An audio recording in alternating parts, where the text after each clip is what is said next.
One moment.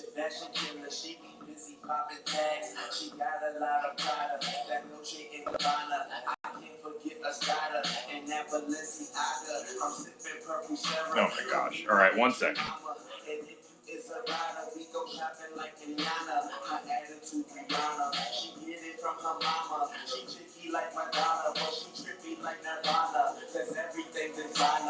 Again, the problem with my iPad somehow being disconnected from Twitter is quite obnoxious.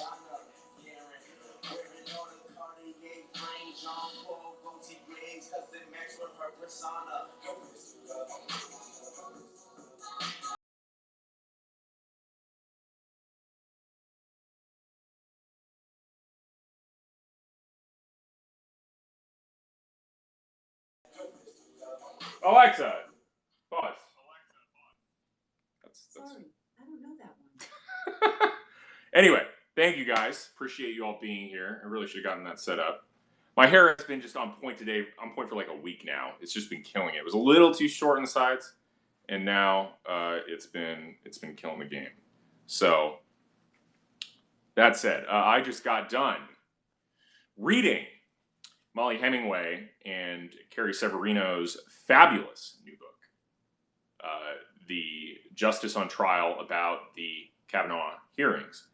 I was just really impressed by this. You know, I have to say, a lot of times I read, or when I look at conservative books, even my prominent authors, and I'm asked to read them, I'm not particularly impressed as a person who reads a lot and, you know, kind of knows what good writing and good reporting looks like. So I often am a little hesitant to review conservative literature, to be just perfectly honest. This, on the other hand, was just outstanding. It is a book that I can easily and, you know, without reservation recommend to basically anybody who is interested in conservative politics, interested in what happened in the Kavanaugh hearing. It's something I actually couldn't put down. It's really quite gripping, in the sense that, you know, the story of the Kavanaugh hearings, you forget how compelling it was and how much it seized all of our attention at the time. But it really was just something that just took over the entire country. And I like, the fact is, it turns into something that feels like a Grisham novel when you're reading it, because there's just so much going on and that it's so compelling. In addition, it's incredibly, Jack says, hope the new media got credit for so much heavy lifting to win that one. We did get a decent amount, although I'd say it focused more on writing. I wouldn't say it was like pushed on, you know, it talked a lot about the sort of social media war that went on Periscope and other things like that. But so Molly was, I think the authors were more focused on written pieces and what those had done. But at the same time, there was a lot of very good, I think, in the weeds discussion and sort of inside baseball discussion of what had happened internally within the Kavanaugh camp, and really thought that was pretty fascinating. And it's just a really good reminder of what Jack says. I'm trying to be nice. You know, I wouldn't say they went hard on the social media angle, but I mean, like, you know, we tried, right? I don't care about getting credit. That's the thing. You gotta understand. That's the way I view the life. It doesn't. Jack says Will was the lead on Kavanaugh on social media, but I'm saying, look, like, I don't care about getting credit. I really don't. And I don't begrudge. I truly do not begrudge. Like, I loved this book. I thought it was great. And I think there's a number of things that it does really well. One, it's extremely well written. In terms of the prose, is excellent. Two, it clearly explains the legal dynamics in a way that is easy for lay people to understand. My biggest frustration in general with most smart prose is that, or most like serious prose, is that it isn't readable. They did a very good job making it readable. I love that everybody's feedback. Like, I did do good work on Kavanaugh. I know I did with Periscopes and everything. It was very solid in terms of like trying to kind of get everybody oriented on Twitter at least, and thus kind of control the narrative elsewhere.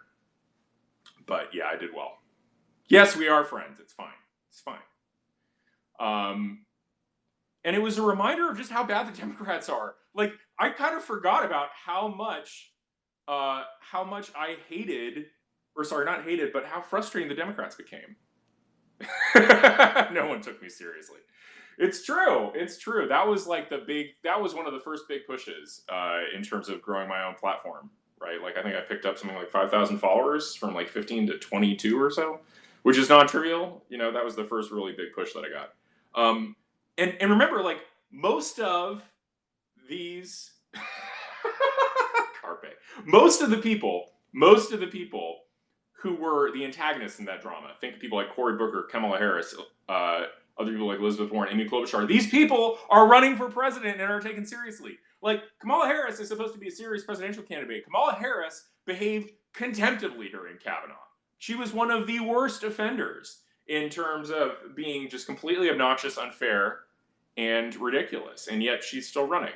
And I think reading it is a really good reminder of what exactly we're fighting for. Right? You know, I wrote a piece called "Against Peacetime Conservatives" at the end of May, a little over a month ago. Need to get back into writing more.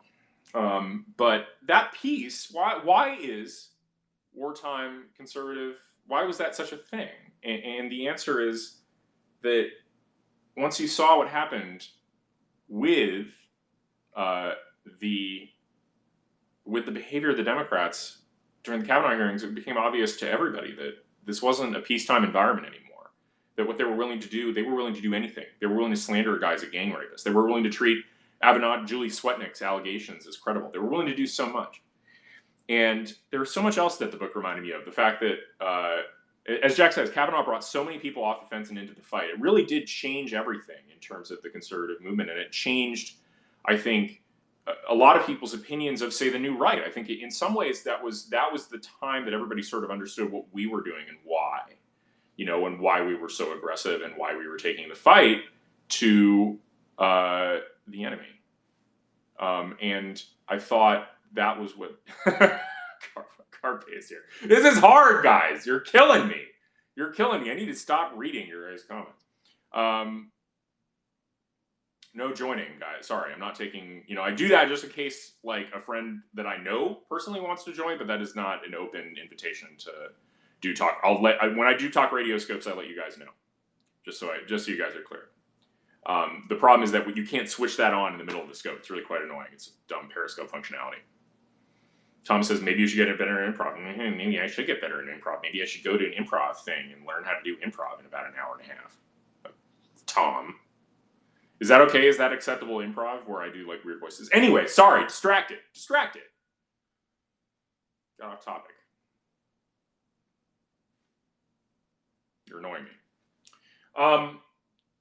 The point being that I think everybody should read this book as a reminder of what we were dealing with, what it was like about 9 months ago. Because it really does feel like a long time now. That was almost 9 months ago, September, October.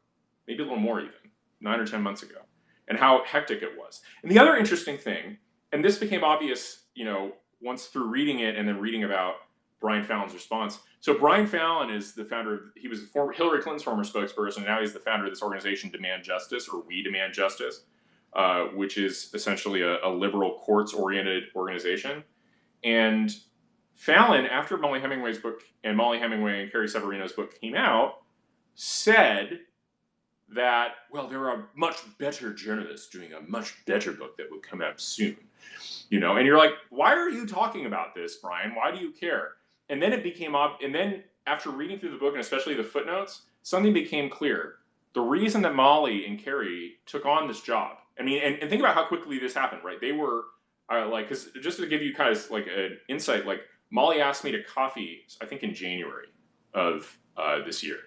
And it was after the Flynn hearing. So it might have even been December.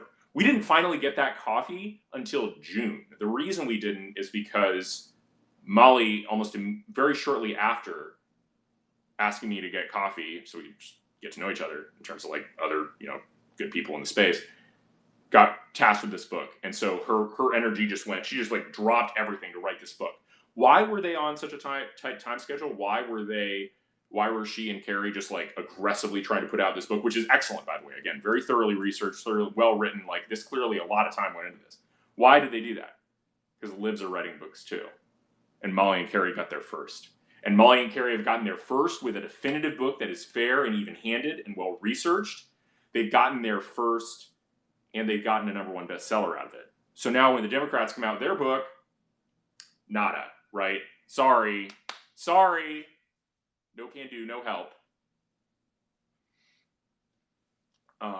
So that's, I think, a pretty cool thing. And I think we should be grateful to Molly and Carrie for getting out there and essentially defeating, really, I mean, thwarting any further attempt to rewrite history, right? Because they're there first, and because they're there with a #1 bestseller on the topic, they're going to be the ones, they wrote the history of the Kavanaugh confirmation. And I think that that's a really good thing for them to have done. It's good for the Kavanaugh family and the Kavanaughs themselves to have participated and gotten a really good book out there that makes them look as good as they should look, and makes the accusers look as bad and as they should look. So I think it was a very good thing for them to have done, and they deserve a ton of praise, and they deserve your support. So if you try, you should go buy this book. Now, if you buy a hardcover, you're going to be waiting like 2 to 5 weeks. I just looked on Amazon. It's literally sold out for weeks. So if you are interested in the book, I would recommend Kindle. Kindles are free and you can get them. Anyway, in other news, the music I was playing was A$AP Rocky, Fashion Killa, I think is the name of the book, or the name of the song. Trump freed A$AP. Trump's going to try and free A$AP Rocky. So that's good. Good for him. Molly Hemingway is the best Hemingway. All the good writing without the drunken suicide. Very droll, Carpe. You should tell her that. That's a good tweet. That's a good tweet, Carpe. You should do that one.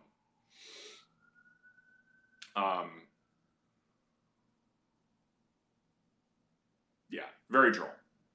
But I highly recommend getting this book. I think it's really good.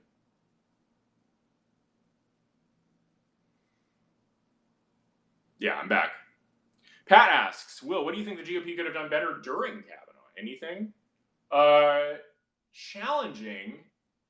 In retrospect, I think Grassley was not the right person to lead the committee, oddly enough. I know I know that Molly and Carrie disagree, or at least say they disagree in the book.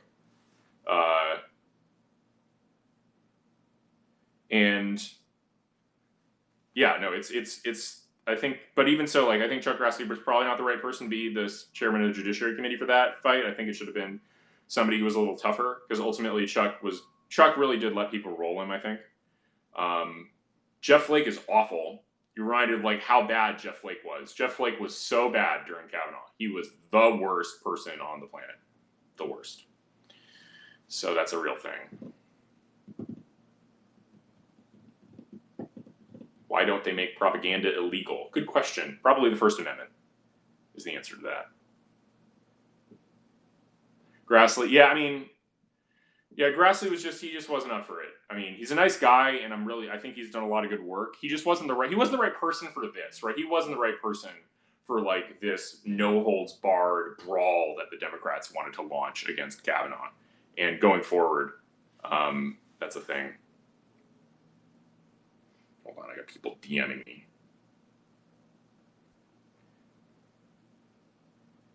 Shortly. Okay, dealt with that. Yeah, Lindsey Graham did get a very good meme out of it. Flake does suck. Gosh, he's gone. Are there more pleasant words in the English language than former Senator Jeff Flake? Former Senator Jeff Flake. Former Senator Jeff Flake. Not current Senator Jeff Flake, but former Senator Jeff Flake. Volume's been bad for some people. Periscope's been flaky, so. Anyway, that's what I got for you. I got, some people getting in touch with me. Lame duck Jeff Flake. It's pretty good too. But my underlying message here, go out, read this book. It's very good. You will like it. It's really strong. It's really educational. It's really informative, and it's really interesting. I think it's, I don't make too many live book recommendations, but I can confidently recommend this one. And I mean, it's a #1 bestseller on Amazon. Like, it's not like, this is some obscure thing. Like, it's a really good book. Y'all get a kick out of it, and it's a #1 bestseller on Amazon. Go read it. That's what I got for you today. I will be back. I will talk to you soon. Later, folks.